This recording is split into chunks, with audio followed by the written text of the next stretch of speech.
Be sure to subscribe and hit the notification bell so you never miss an upload. Subscribe to Next Up and all of its members. Hi guys, Splash and Crash here with another video. In today's video, we are going to be looking at the top 3 players from every draft since the year 2010. So let's get started. Okay, so first we have 2019, and for these first few drafts, I'm also going to factor in where I think their peak can be since they haven't reached it yet. So for 2019, obviously there's Zion Williamson and Ja Morant. But then for the third player, I actually went with Coby White, which is probably a shocker to all of you because Coby White was the 7th pick, and he seemed like he was having a bad rookie season. So the third player was like you would probably expect either Brandon Clark or like RJ Barrett, but so Brandon Clark is already 23, so I don't think he has the potential to become a star. So then it's between so then the next obvious choice would be the 3rd overall pick, RJ Barrett, and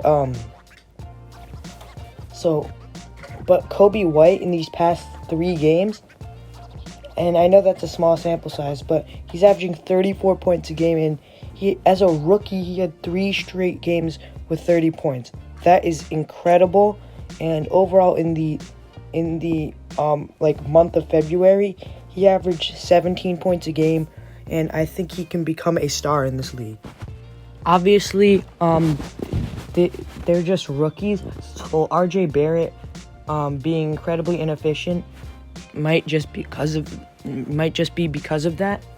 But even though RJ Barrett showed flashes, especially at the beginning of the season, it's just Coby White, like in March, he's been averaging over 30 points a game, and in February he averaged 17 points a game. So I think they're going to be at a very close level at their peak if RJ Barrett doesn't turn into a bust, which there is a chance that he will.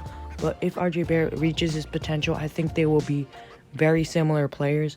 And I just took Coby White over RJ Barrett because the Bulls are better than the Knicks. Next, we have the 2018 draft. And just like 2019, there are 2 clear superstar players. But unlike 2018, there are multiple other potential superstar players. Luka Doncic and Trae Young are already superstars, and Luka Doncic is already at an MVP level, top 5 player in the NBA, arguably, and Trae Young is, in my opinion, a top 15 player in the NBA and arguably the 3rd best point guard in the NBA. So other players that can become, and there are 3 other players that I think can become like all NBA level players: Shai Gilgeous-Alexander, Jaren Jackson Jr., and DeAndre Ayton. I think they can all make like an all NBA 3rd team throughout their career, and so. There are other players that might be able to make an all-star appearance throughout their career, such as Marvin Bagley, Colin Sexton, and Kendrick Nunn, who went undrafted. But so for that 3rd spot, it came down between DeAndre Ayton, Shai Gilgeous-Alexander, and Jaren Jackson Jr. Well, Jaren Jackson, so people generally put him as the 3rd best player, and I have to agree with this because while Shai Gilgeous-Alexander is a great offensive player at the point guard and shooting guard position, and I think he can become good on the defensive end, and DeAndre Ayton is going to be an incredible inside presence on both ends of the floor. Jaren Jackson Jr.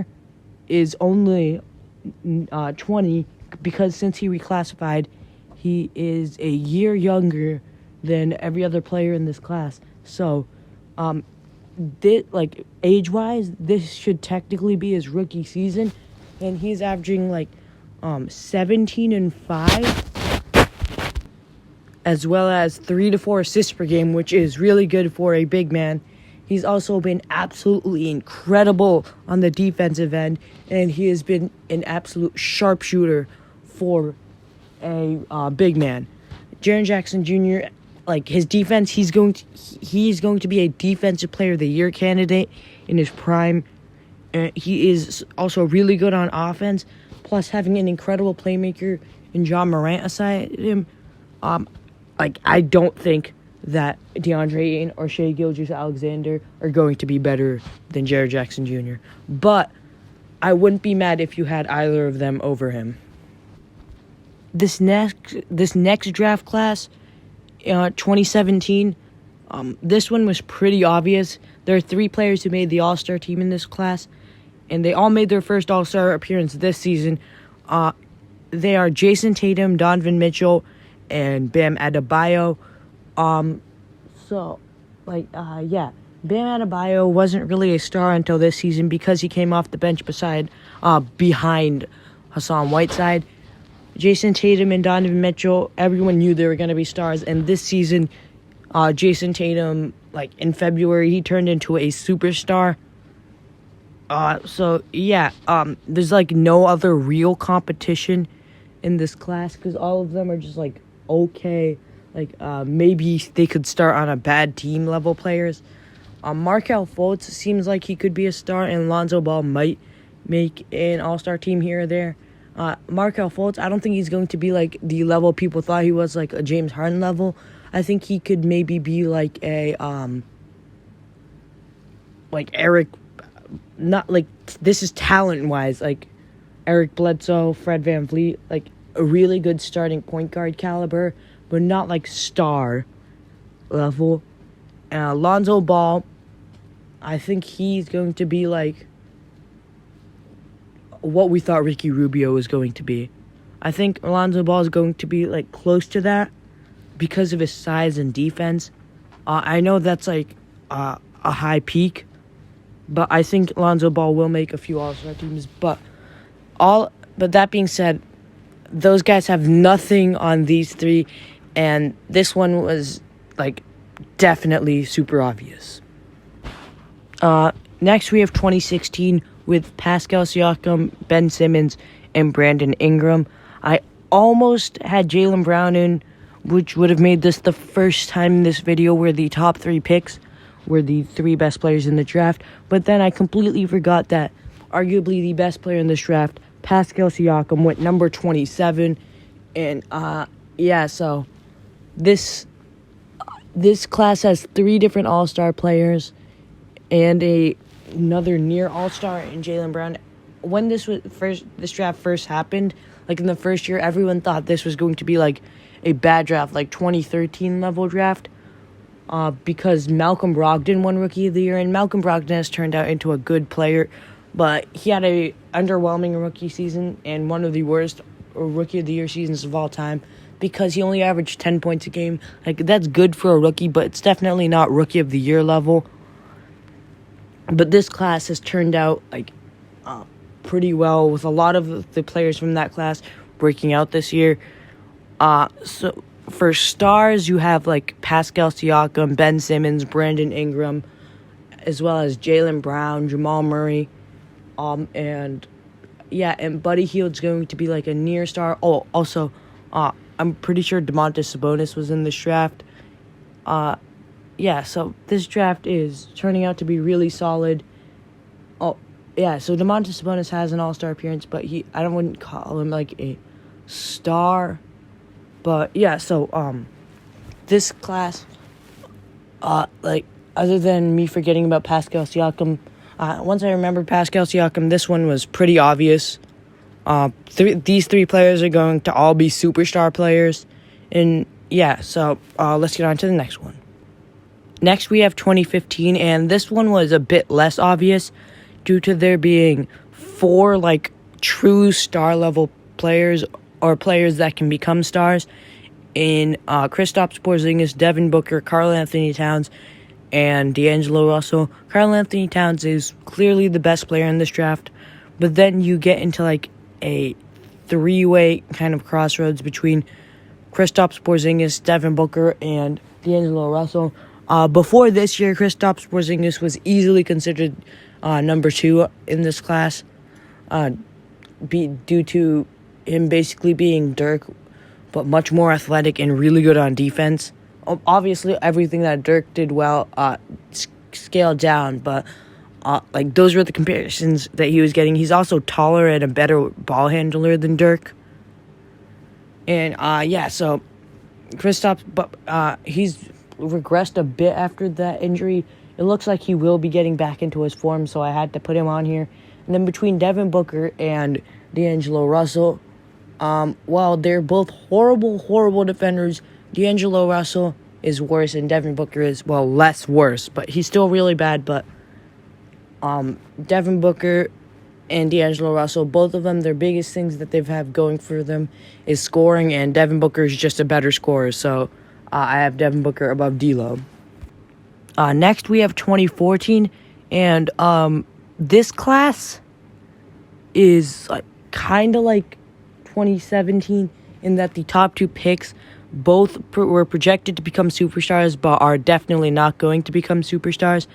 And the top two picks in this draft aren't part of the top three players in this class. They were Andrew Wiggins and Jabari Parker.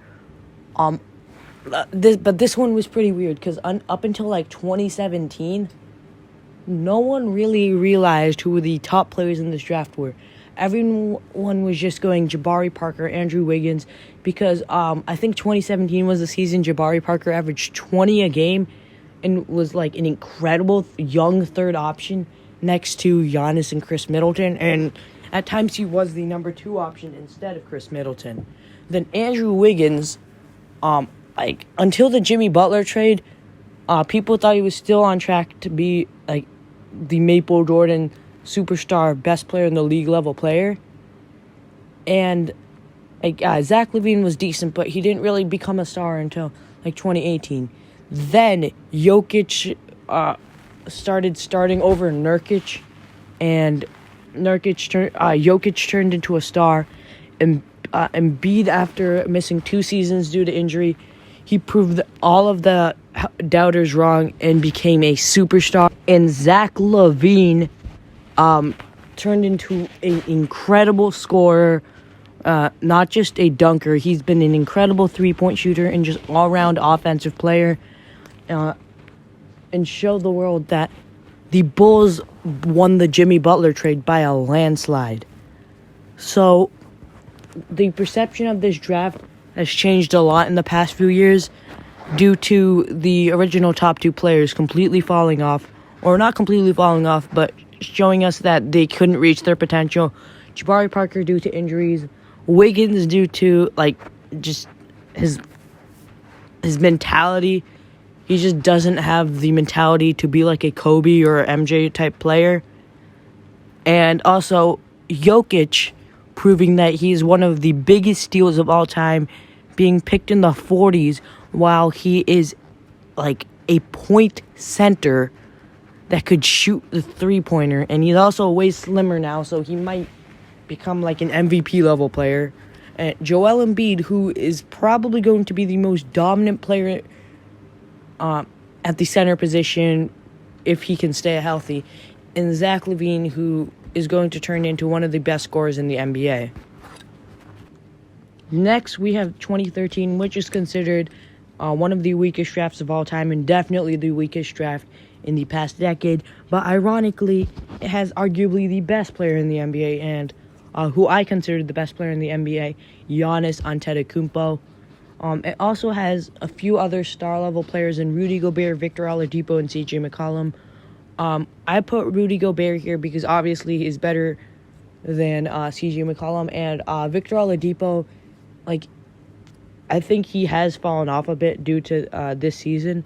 So, career-wise, at this point, I do have him a bit under Rudy Gobert, but I think he will get back to that level he was before, where he was a two-way superstar, and McCollum just hasn't been that good on the defensive end, while Victor Oladipo has been elite.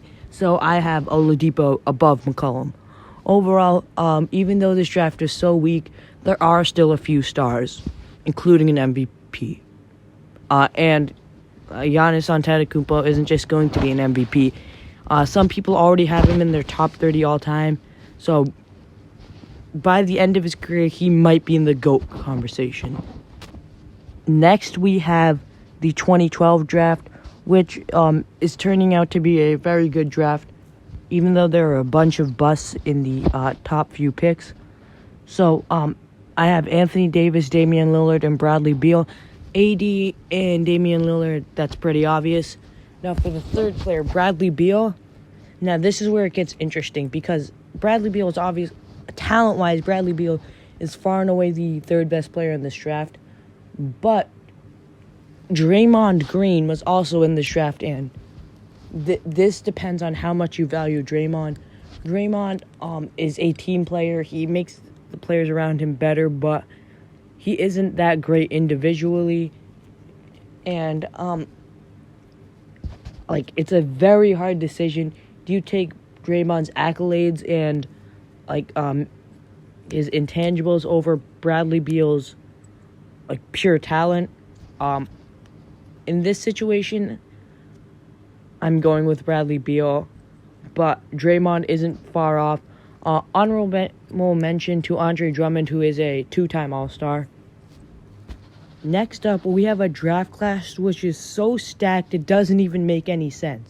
So the top three guys from this class, I think this was pretty obvious. It was Kawhi Leonard, Kyrie Irving, and Klay Thompson. Jimmy Butler was also really good. And you also have, at his peak, Isaiah Thomas was an MVP level player. And then you also have, Tobias Harris, Nikola Vucevic, Bojan Bogdanovic, and a bunch of other good role players like Marcus Morris. This class just makes it so deep. It has the star power, has pretty much everything. And if Kawhi Leonard ends up in the GOAT conversation, then, which I think he has the ability to, depending on how many rings he can win. And because right now, if Kawhi Leonard wins with the Clippers, Kawhi Leonard will be remembered as an all-around superstar who can take over games at any time, and also a player who just goes around to different teams handing out free rings. What the hell? That doesn't make any imagine if so Kawhi Leonard is arguably the best player in the NBA. So I know some of you don't know much about basketball, so imagine this. Imagine if Tom Brady, every season he switched to a different team. He's just here, you get a free ring, and you get a free ring. And he just keeps winning and winning. Obviously, Kawhi Leonard is on a much smaller scale than that, but I think he could end up like that. And Kawhi Leonard has been getting a lot of Michael Jordan comparisons, which is absolutely crazy. And Michael Jordan, LeBron James, and Kobe Bryant, three of the greatest players of all time. They are the faces of their draft class. And if Kawhi Leonard could become a top 10 player of all time, then I think 2011 could be remembered in the same context as those three drafts. Next, we have the final draft in this video, and 2010. This draft, if you look at all the top players, this draft is got to be one of the most injury-prone draft classes of all time. So the top three players in this draft are John Wall, Paul George, and DeMarcus Cousins, and the fourth best player in this draft is got to be Gordon Hayward. If you look at all of those players, John Wall, he's been out for over 2 seasons, for almost 2 seasons with an injury. Paul George, he missed 1.5 seasons due to a leg injury, and he has been injury prone ever since. DeMarcus Cousins, he had a quad injury and an ACL injury, plus another injury while he was on the Pelicans, and those 3 injuries have pretty much ended his career. Gordon Hayward, he went from an all-star to just a decent starter because of a leg injury he had.